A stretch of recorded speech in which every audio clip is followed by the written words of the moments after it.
Last year, Family Support Services endured a number of hardships, including a tragic fire and, of course, the COVID-19 pandemic. I learned more about how the community stepped up to help them continue their mission of serving others in their time of need. That's in this morning's Heart of the High Plains. Family Support Services' mission is one of great need here on the High Plains. We provide crisis services for survivors of domestic violence and sexual assault, counseling services.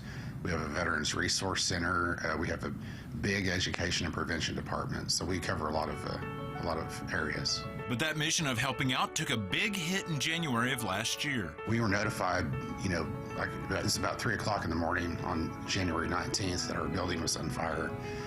And when we got down there, the fire department was already there. We lost everything in the building. People lost personal effects, and it was a really tragic event. But the community sprang into action immediately. Just right off the bat, AISD, they voted to allow us to work out of their space rent-free for 6 months, and then Cal Farley's Boys Ranch provided a space for our counselors. Even our Veterans Resource Center was in the Guy Sanders building the next day.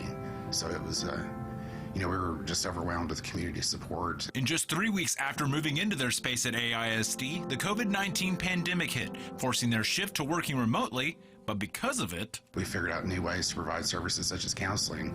We provided a lot of counseling now through telehealth services, as well as crisis support services, education services. And now FSS has a new space of their own to work out of in Amarillo, which will help them continue their mission of helping out, thanks to the help of others. We've discovered how much the community thinks of our services.